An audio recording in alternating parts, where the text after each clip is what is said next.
Olá a todos, tudo bem? Vamos falar um pouquinho de um assunto meio polêmico, meio... Eu gosto, e eu acho que você vai gostar também. Então, já peço para que você se inscreva no canal se você não é inscrito, fica até o final, curte se gostou, se não gostou, dá um dislike e deixa os seus comentários, beleza? Eu quero falar de ponto de equilíbrio. Ponto de equilíbrio, onde... O que funciona, o que é isso? O que isso quer dizer? O tema desse vídeo, ele é uma coisa que mexe bastante comigo, porque eu sofri com isso, talvez ainda sofra.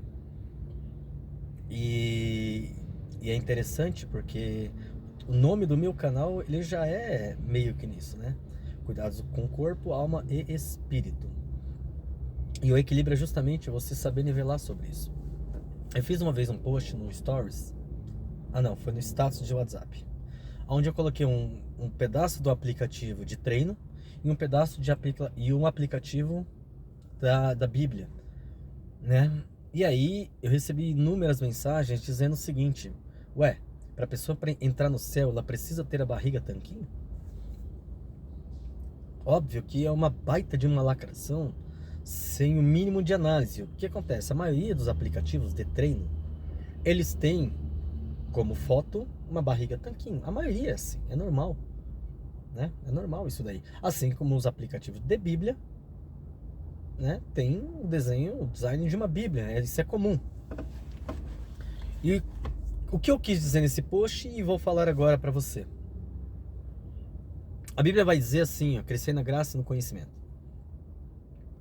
Graça, espírito, né? Espírito, graça. Conhecimento tem intelecto, cérebro é carne, ponto, né?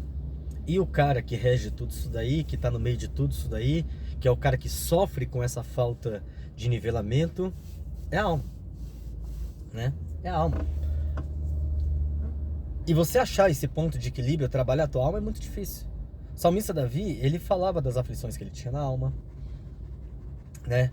O Paulo, ele falava, né, do espinho que ele tinha, que não sabia se era na carne ou se era no espírito, aí ele tá sendo de Tônio. Então esse espinho que ele tinha era na alma, então, porque nós somos tritônio, corpo, alma e espírito.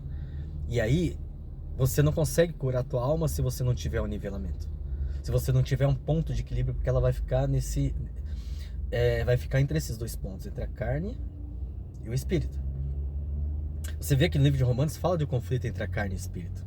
E existe esse conflito. Porque a carne quer uma coisa, o espírito quer outra. E aí? Quem é que desempata esse cara? É a alma. E esse cuidado com a alma é que muitas vezes não tem. E por isso que muita gente é depressiva, muita gente é obesa, muita gente é fanática espiritualmente. Porque ela não tem esse contraponto. Ela não consegue entender que se você é da igreja, você tem que cuidar sim do teu espírito. Você tem que cuidar sim da sua espiritualidade e querer ir para o céu e toda aquela coisa. É óbvio. Em contrapartida, você precisa entender que esse espírito, ele é carregado por um corpo. É fato de que você vê muitas pessoas que começam a tratar muito do espírito, cuidam muito da tua parte espiritual, não cuidam do seu corpo. Ah, mas não dá tempo. Ah, mas se a gente ficar preocupado com a carne, a gente vai entrar em pecado. Porque o desejo da carne ele é mais forte. O desejo da carne ele é mais atraente. Tá? Servir a carne é muito melhor. Servir é deixar o seu corpo definido, bonito, é muito melhor do que... Então a gente prefere ficar focado 100% ali na alma, no espírito. Prefere ficar focado ali, porque a gente não vai ter os desejos da carne. É uma das maiores mentiras que existe, porque se fosse uma verdade absoluta isso aí, pessoas da igreja não pecariam. E eles pecam justamente porque é tentador você desviar do foco que você tem, que é o espírito. É tentador e é muito mais atraente. Ou tem alguém aqui que tem coragem de dizer que não é atraente pecar? Tem alguém aí que tem coragem de dizer que não é atraente você largar tudo que é espiritual e viver o carnal? Se você ler a Bíblia na sua essência, você vai ver que é uma vida depressiva. Porque todas as felicidades que são descritas lá no livro de Mateus, capítulo de número 5, é só para a pessoa que está na roça, só para a pessoa que está na merda. Bem-aventurado o que é perseguido, bem-aventurado o que sofre, bem-aventurado o que chora, bem-aventurado o que é pobre. Meu Deus. Você percebe? E aí vem gente falar que é fácil servir a Deus. Não, não é fácil. Porque se você levar ferro e fogo, o que isso daí não interpretar o texto, você vai entender que você tem que ser um pobre miserável para ir para o céu. Ah, mas é a passagem de rico e Lázaro. E a passagem que diz que quão difícil é um rico entrar no reino dos céus. E aí, por essa falta de entendimento, que muita gente sai da presença de Deus e vai para o mundão, porque o mundão é atraente. Lá no livro de Mateus, capítulo de número 4, olha que o diabo falou para Jesus, que foi conduzido pelo Espírito ao deserto. Se prostrares a mim, me adorar, tudo isso aqui eu te dou. Jesus Cristo conseguiu falar não para ele. Por que Jesus Cristo conseguiu falar não para o diabo? Porque Jesus Cristo teve uma visão do céu. Ele vivia no céu. Ele está lá desde o começo. Ele acompanhou todo o processo. Então, para ele falar não para o diabo, foi moleza. Porque todas as riquezas da terra, perto do que ele tinha no céu, não era nada. Então, para Jesus Cristo foi moleza. E os lacradores não vão entender isso. Porque você que é de carne, você que é humano, você que não consegue pagar tua conta de água direito, pagar tua conta de luz direito, não consegue, ninguém olha pra você. Você tem lá 20 seguidores no Instagram, 40 seguidores no Facebook. Não, ninguém tá, aí de repente vem alguém te oferece, você vai falar que não? Hã? E aí? Passagem do filho pródigo. Ele ouviu falar de como era o mundão lá fora. E teve vontade de conhecer, porque ele nunca tinha ido. Ele só sabia como era lá dentro, mas não sabia como ela tá fora. Jesus Cristo sabia como era tudo, lá e lá. Ele é onisciente. O filho pródigo fez o quê? Vazou. Aí teve que conhecer como é que era o mundão para depois voltar. Então, você que serve a Deus, você que é da igreja, você que é... Cara, se você não souber esse nivelamento, esse equilíbrio, você vai ser como muitos que eu vejo. Eu vi uma missionária pregando uma vez, aí no YouTube mesmo. E ela dizia a seguinte palavra: eu fui fazer a dieta de carbo. Eu fui restringir carbo. Fiquei 3 meses sem comer arroz.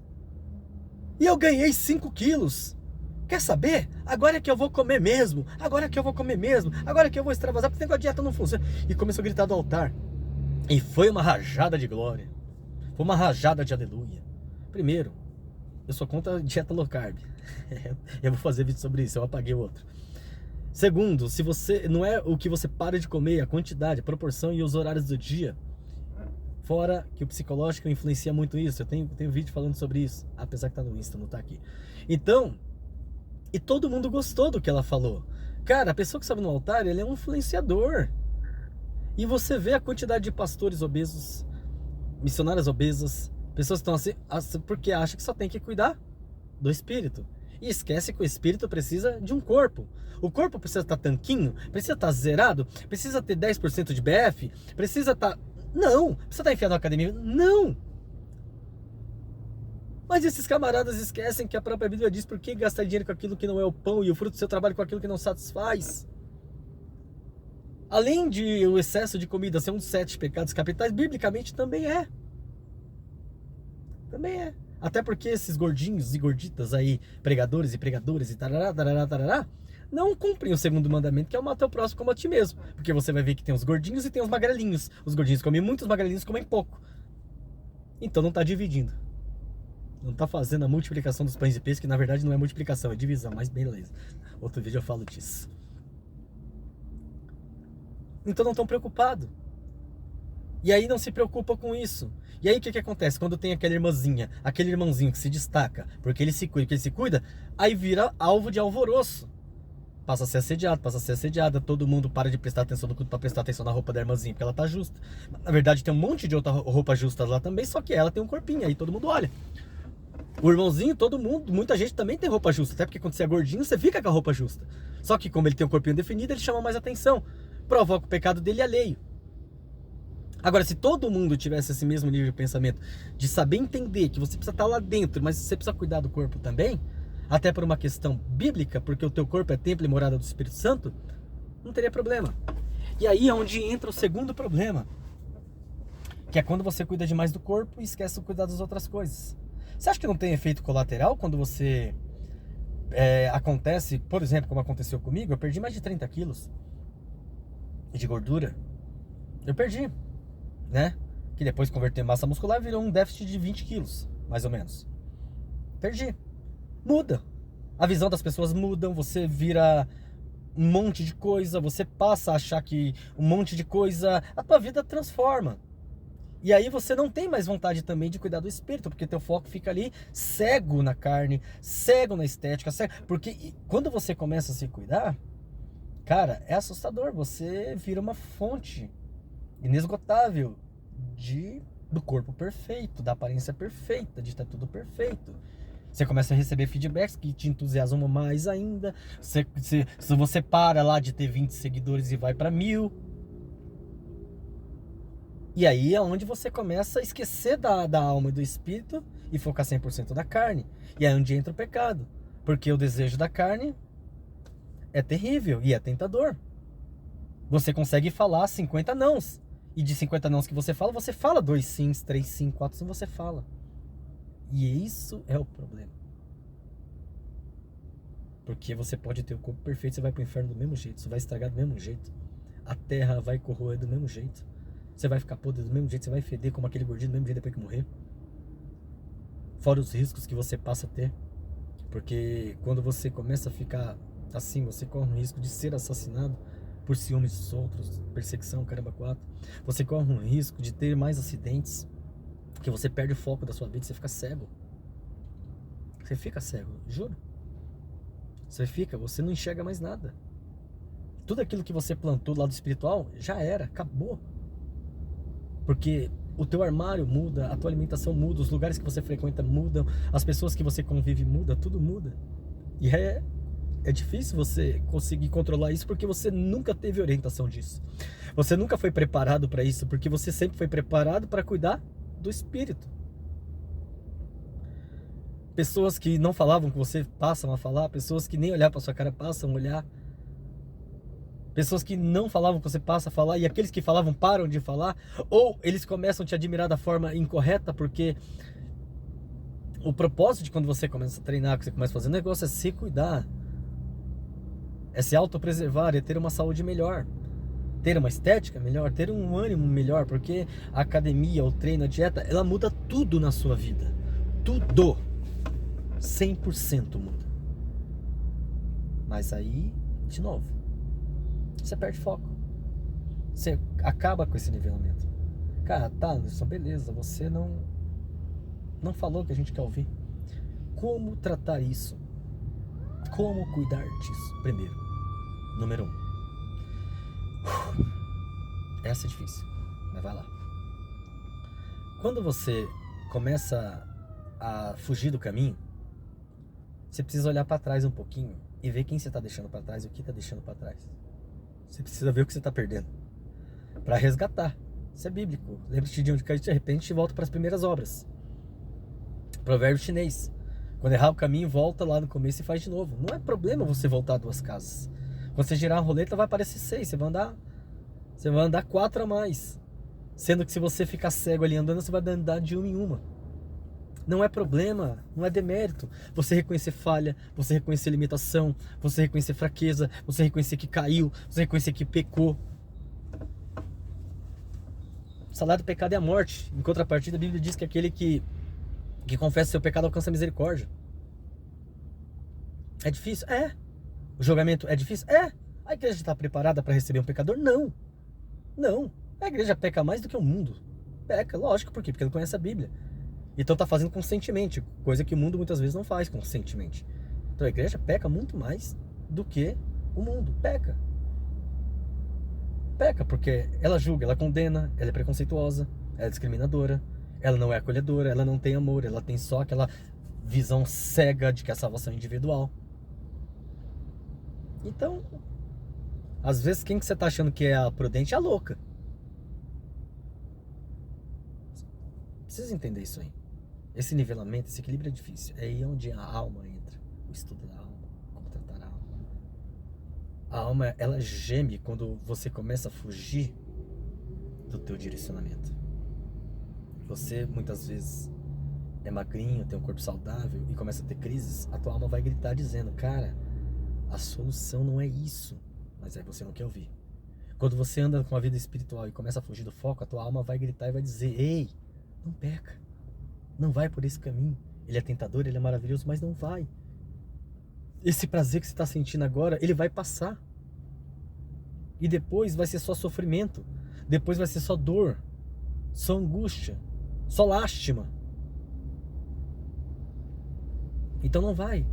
A tua alma, ela fica ali gemendo dentro de você, agoniada dentro de você. Você sabe por que muita gente tem depressão?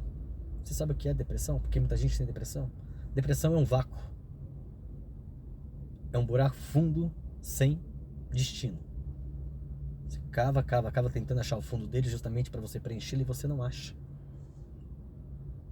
Porque você fica buscando uma coisa que você não encontra. E sabe por que você não encontra? Porque muitas vezes você já tem, mas não está enxergando.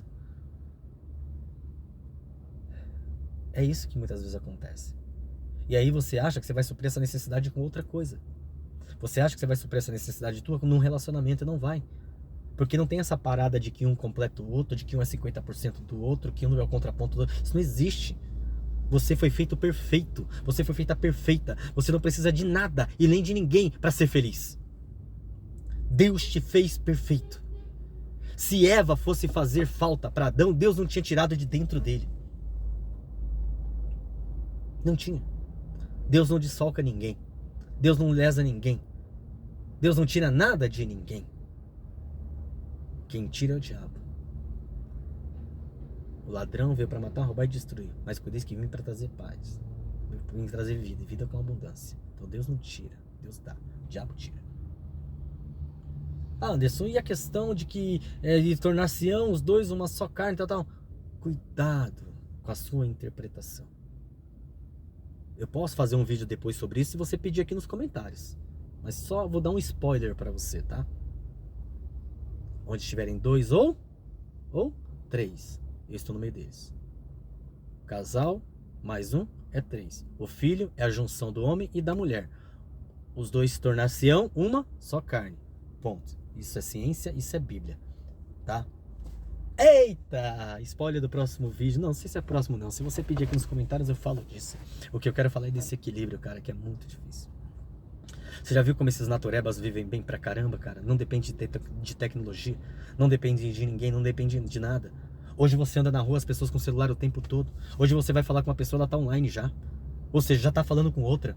E aí engraçado que quando chega presencialmente já não fala mais. Na mesa de jantar já não tem mais aquela resenha. É filho com o celular de um lado, filho do outro, mulher de um lado do celular, um homem do outro lado do celular. Pessoas se comunicando às vezes dentro da própria casa com o celular. Essa conexão tá acabando. Esse contato humano tá acabando. Tem um filme chamado Encontros de Casais. Ele é maravilhoso. Maravilhoso. Recomendo pra você. Que fala disso. Eles vão pra uma ilha, fica lá os casais, e acham um monte de crise, mas toda a tecnologia é colocar de lado. Entre aspas. É que depois, quando você vê o filme, você me conta. Esse equilíbrio é difícil. Não é fácil. Não é moleza. Mas ele é importante. Porque a Bíblia diz que nós temos que ser temperados. Nem com muito sal e nem sem sal. E o temperado, o bom tempero, é aquele que é completo. Aquele que você pega um pouquinho de tudo e faz. Cara, entenda o seguinte. Só quem gosta de você de verdade, teoricamente, é você mesmo. Se você ficar 100% focado nesse negócio de espiritual, para agradar religião, para agradar a igreja, para agradar líderes religiosos, ou para compensar uma outra coisa da tua vida, você está em si enganando, virando um fanático doido, que não vai entrar no céu. Porque a Bíblia vai dizer para você, quando você disser, em teu nome falamos novas línguas, pregamos, expulsamos demônios, Jesus vai falar, afasta-te de mim, porque eu nunca te conheci. Eu tive fome e você não me deu de comer, porque quando você fica crente, você não participa mais do churrasco da família. Eu tive sede, você não me deu sede, você me deu água para beber. Eu não dei porque a água é para mim. Se eu der para ele, vai faltar para mim. Tá lá na passagem das 10 prudentes, das 10 virgens, né? Eu tive, não me deste de roupa. Ah, mas é porque tava lá desnudo, eu nem pude olhar, eu nem cheguei perto, porque senão vão me julgar. Então tava nu, eu deixei nu. Pensa nisso. Pensa nisso daí. Essa parada aí de individualismo, isso não é bíblico não. Os apóstolos, 11, ficaram lá. Judéia, Jerusalém, ficaram lá, Jesus Cristo. Pegaram Matias para compensar o lugar de Judas lá, e Jesus olhando para aqui, falou, pô, esses camaradas vão ficar nesse mundinho, esses camaradas vão ficar nisso daí. Foi lá e levantou um pecador, levantou um camarada lá que era conivente com a morte dos outros, um camarada que pegou ele lá e falou assim, oi, Paulo, acabou a moleza. Derrubou do cavalo, cegou ele e preparou ele. E ele passou a pregar para os gentios. E Paulo, ele falou a seguinte frase: eu me fiz judeu para ganhar os judeus, eu me fiz gentil para ganhar os gentios, eu me fiz de louco para ganhar os loucos. Ou seja, tem que estar no meio do povo, tem que quebrar essa redoma que é feita, essas paredes que separam a igreja do mundo. Uma vez um pastor falou para mim, Anderson, ele era muito velho, Anderson, é pecado crente pro Play Center, pro Hop Hari, uma festa, pra isso, aquilo? E eu morrendo de medo dele, eu era diácono na época, falei, pastor, é claro que é, crente não pode nascer negócio não, crente tem que ficar enfiado aí. Ele falou assim, ó, ser crente dentro da igreja é fácil, meu filho. Você tem que estar aí nesses lugares para ser sal da terra e luz do mundo, e ser diferente. Tem muita gente que é religiosa, não é crente. É religiosa, não é servo. Tem uma religião, mas não tem passaporte para o céu. Porque você vai ser chamado pelas tuas obras. As tuas obras é ganhar alma. E para ganhar alma não é dentro da igreja, é fora da igreja. Toma essa. Engole seco. Tá? E você, que saiu, que largou tudo, para viver uma vida absoluta, uma vida de eu quero experimentar coisas novas, eu quero viver uma vida louca, eu quero experimentar do melhor dessa terra, o melhor dessa terra para todo mundo é pecado, é impressionante. O melhor dessa terra para todo mundo é luxúria. O melhor dessa terra para todo mundo é os prazeres da carne. O melhor dessa terra para todo mundo é errar para acertar. O melhor dessa terra é isso, não é. O melhor dessa terra é você ensaiar para ir para o céu. Nós estamos aqui de passagem. Nós somos forasteiros em terra alheia. Esse mundo não nos pertence. Essa terra não nos pertence. O que é nosso está lá no céu. E para ir para o céu tem que ser santo na terra. Mas para ser santo na terra tem que ter equilíbrio. Pessoa que é extremista demais para qualquer um dos lados não vai. Não vai. Não vai. Então eu quero que você reflita nisso. E eu paro por aqui. Porque depois eu também vou ouvir esse vídeo, eu vou vê-lo, porque eu também precisei tomar essas pancadinhas aí. Cortou aqui. E muito. Espero que gostem. Fiquem com Deus. Beijo a todos. Tchau.